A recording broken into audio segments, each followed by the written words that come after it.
Today's video is about growing tension between India and China. India and China share LAC, line of actual control, at 3 different locations, and all of LAC is disputed. Ladakh, Sikkim, Arunachal Pradesh. Ladakh is the part of Kashmir. Kashmir, which is claimed by India, Pakistan, China at the same time. India and Pakistan claim the whole Kashmir, while China claims only some region of Ladakh, Aksai Chin. Kashmir is one of the major unresolved issue between 3 nuclear powers of Asia. It is also the most heavily militarized zone in whole world. It is also considered to be a flashpoint for nuclear war between tense neighbors. Sikkim is a state in northeastern India. It borders China in the north and northeast, Bhutan in the east, Nepal in the west, and West Bengal in the south. Sikkim is also located close to India's Siliguri corridor near Bangladesh. Sikkim is the least populous and second smallest among the Indian states. Arunachal Pradesh, literally, land of dawn-lit mountains, is the northeasternmost state of India. It borders the states of Assam and Nagaland to the south. It shares international borders with Bhutan in the west, Myanmar in the east, and a disputed border with China in the north at the McMahon Line. Tanaja is the state capital of Arunachal Pradesh, which is the largest of the 7 sister states of northeast India. Now the main question. Will India and China go for a militarized conflict? Well, it depends on different countries. Even being very optimist about India, you do not see India engaging China in one-on-one battle.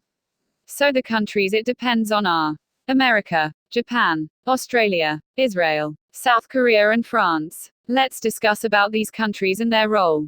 America. With its famous America First policy, it literally won't jump in a militarized conflict with China until China smacks one the base or cause some serious damage to the physical and human assets.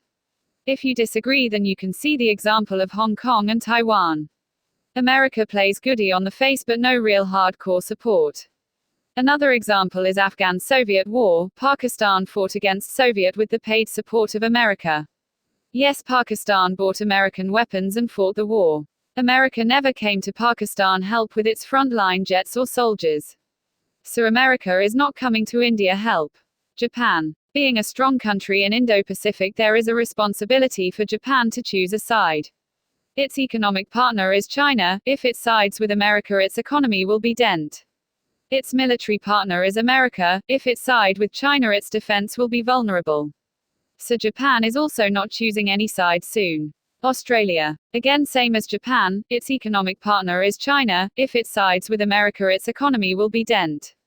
Its military partner is America. If side with China, its defense will be vulnerable. While in the current scenario, relations of Australia and China are not that good, so Australia is siding with India and they have also signed a contract to share military bases. In response, China have shortened economic ties with Australia. Israel will say only a single line. They will choose side, keeping their interest first. Israel is the most selfish country, even more selfish than America. So if they see something good in siding with India, they will side with India. South Korea and France. South Korea provides India with artillery and other defense-related guns. And also some air defense systems. India will need their approval for a war against China. As in a war, their equipment will need repairing and maintenance. Everyone knows about the famous Rafale deal. If India goes in war with China without the consent of France, that means no Rafale. Which no air power to match J-20. Or even J-10C. You must be surprised I did not name Russia in the list, so the answer is simple: Russia is siding with China. Let's consider China's strategy for the war against India. China has virtually placed every pawn at its place. As they say, Chinese have completed the strategy of sewing a necklace, as the beads have been sewed around India from South China Sea to Gwadar. Navy. China have contained Indian Navy with the strategy of sewing necklace. They have covered virtually every base from South China Sea to Gwadar. Having a naval base in Bangladesh, Myanmar, Sri Lanka, Maldives and Gwadar, Pakistan. I am not comparing their hardware, as everybody knows China's Navy is far more modernized than Indian Navy. Air Force. China have a 5th-generation fighter in their fleet as the frontline fighter. On the other hand, India have only 3 Rafale 4++ generation fighter, which is very capable fighter. But again, they have only 3 of these frontline jets. So it's going to Su-30 MKI versus China main fights like J-20 or J-10C. Ground forces. Strategy number 1. Fight at two fronts, involve Pakistan to fight along against India. That means one nuclear power against two. Highly likely, but I don't see it happening as of yet. Strategy no. 2. Involve Nepal and Pakistan. That means a war against India at whole line of actual control.